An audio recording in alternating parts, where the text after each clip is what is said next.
Picture this. You're inside your house, having a lovely day. Beautiful even. But suddenly, the ground beneath you begins to shake. But don't worry, you watched episode 2 of Nature's Fury, so you know exactly what to do.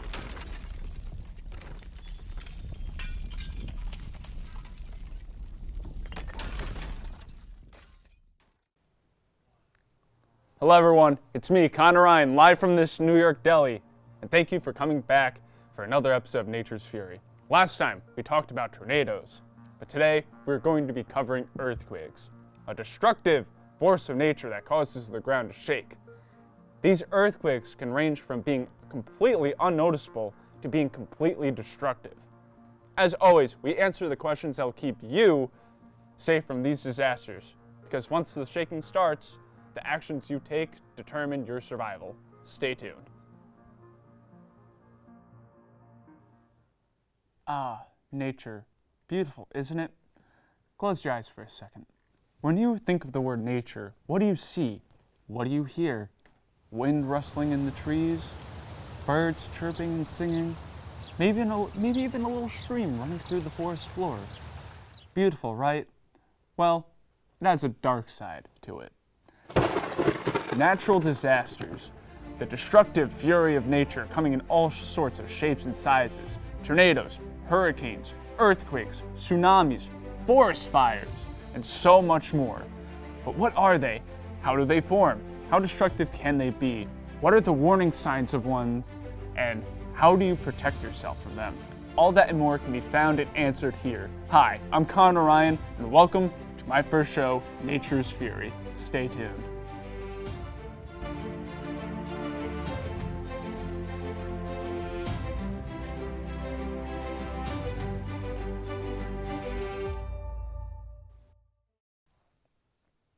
Hello everyone, welcome back. Now let's start off by answering the question of what an earthquake is. According to the United States Geographical Survey, or the USGS, an earthquake is defined as what happens when two blocks of earth suddenly slip past one another. Now these blocks of earth are called tectonic plates. Tectonic plates are massive, irregularly shaped slabs of rock composed of both continental and oceanic lithosphere, or the rigid outer part of the earth consisting of the crust and upper mantle. Now, plate size can vary greatly from a few hundred to thousands of kilometers across, the Pacific and Antarctic plates being amongst the largest.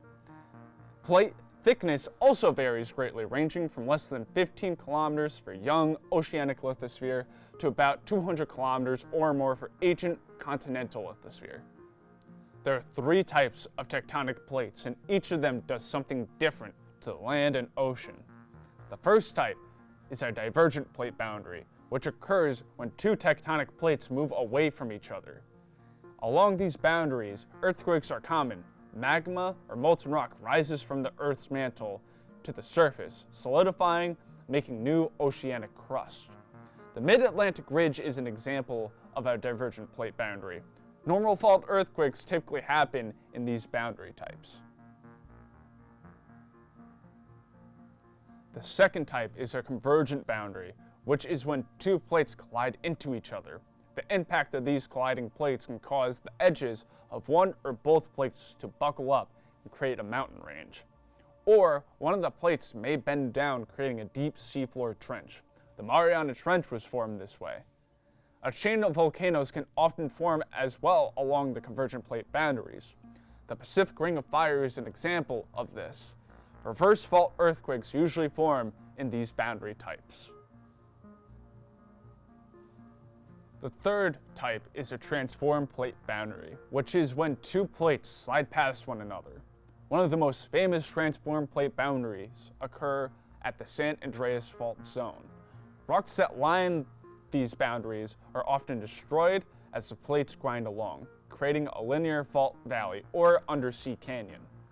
In contrast to convergent and divergent boundaries, the crust is cracked and broken at transform margins, but the new crust is not created nor is it destroyed.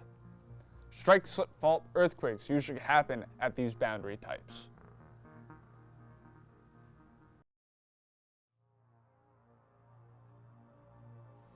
Now you heard me talk about fault earthquakes, but what are they? Well, there are three main types.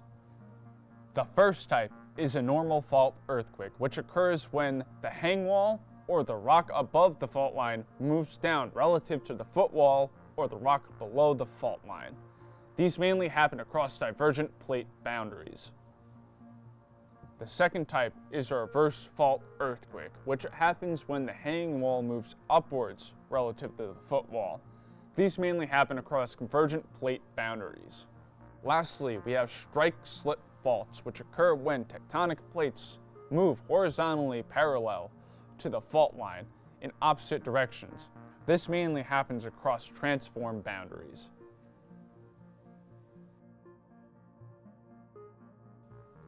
Now, these earthquakes can vary in strength, and we measure the strength using something called the Richter scale, where each magnitude becomes 10 times stronger than the last. For example, magnitude 3 is 10 times stronger than a 2, and a 4 is 10 times stronger than a 3. A magnitude 1 earthquake does not cause any damage, nor is it felt. A magnitude 2 through 3 earthquake still doesn't do any damage, but shaking begins to be perceived. Magnitude 4 earthquake still doesn't cause any damage, but the perceived shaking becomes light. Magnitude 5 earthquake begins doing damage, though very light, and the perceived shaking becomes moderate. Magnitude 6 earthquake does light amounts of damage, and the perceived shaking becomes strong. Magnitude 7 earthquake does moderate amounts of damage, and the perceived shaking becomes very strong. A magnitude 8 earthquake begins doing moderate to heavy amounts of damage, and the perceived shaking becomes severe. A magnitude 9 earthquake does heavy amounts of damage, and the perceived shaking becomes violent. And a magnitude 10 earthquake does very heavy amounts of damage, and the perceived shaking becomes extreme. We will be right back with how to know the warning signs of an earthquake and how you can protect yourself during one. Stay tuned.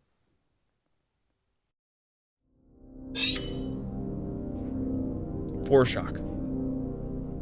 Earthquakes that precede larger earthquakes in the same location.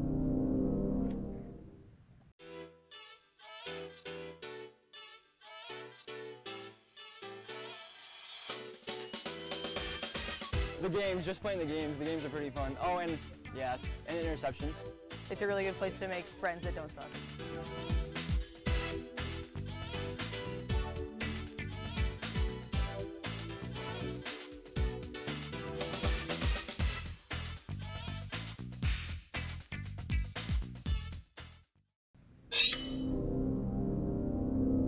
Aftershock. Shaking that precedes a larger earthquake in the same location. Welcome back. Now, there are a few warning signs to know when an earthquake is coming, and those signs go as followed. Strange animal behavior. You might notice your dog acting strangely. Maybe your cat is going on hiding under the couch or something. Strange animal behavior. A change in water levels. Maybe you notice the ocean water receding, which is bad. Small tremors or foreshocks before an actual earthquake starts. Now, how can you protect yourself while an earthquake is happening? Follow these directions given by the USGS to ensure your safety and others' safety during an earthquake. If you're indoors, stay there. Get under a desk or table and hang on to it. Remember to drop to the ground, find coverage under a table or desk, cover your neck and head with one arm while using the other to hold onto the table or desk, and be prepared to move with it. Stay clear of windows, fireplaces, and any heavy furniture or appliances. Get out of the kitchen, which could be a dangerous place. Things could fall on you. Don't run downstairs or rush outside while the building is shaking or while there is danger of falling and hurting yourself or being hit by falling glass or debris. If you're outside, get into the open away from buildings, power lines, chimneys, or anything that might fall on you. If you are driving, stop, but carefully. Move your car as far out of traffic as possible. Do not stop on or under bridges or overpasses, or trees, light posts, power lines, or signs. Stay inside your car until the shaking stops. When you resume driving, watch for breaks in the pavement, fallen rock, and bumps in the road at bridge approaches. Some viewer discretion is advised as we go into our history segment where we cover historical natural disasters and the effects it had on the community it hit. The time was 6:30 Universal Time, February 27th, in the South American country of Chile. It was the dead of night. Many residents were asleep as the clock ticked on. The threat of an earthquake loomed. Then the clock struck 6:34, and the land began to shake.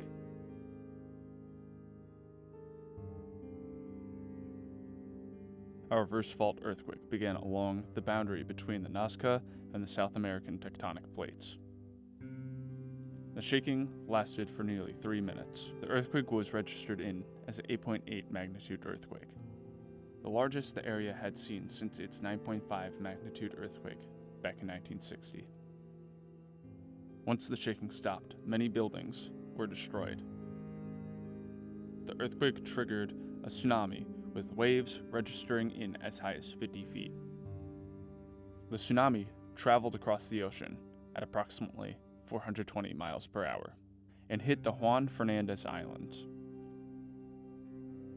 The tsunami weakened dramatically before reaching the coasts of New Zealand, Japan, and California, none of which suffered any damage.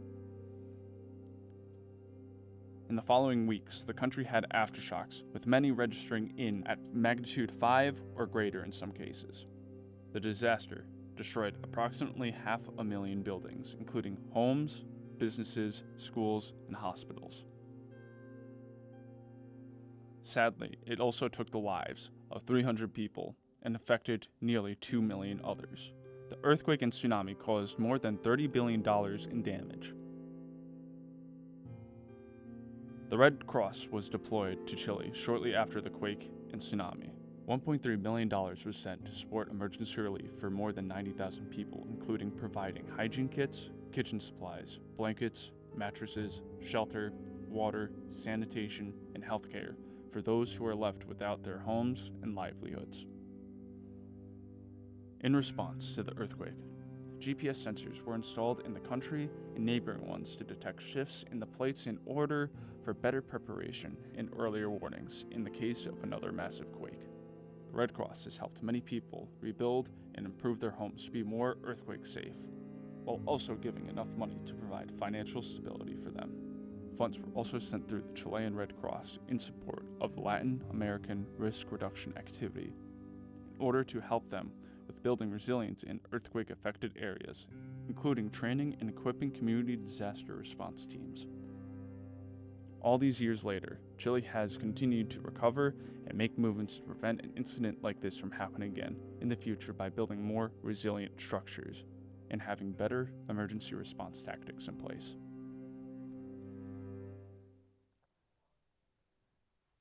Thank you all for watching the second episode of Nature's Fury. I hope you stay tuned for our finale where we go into tsunamis. Thank you again for watching, and I'll see you all next time. The shaking stopped. You come out from beneath the rubble and look upon the destroyed city. You survived Nature's Fury.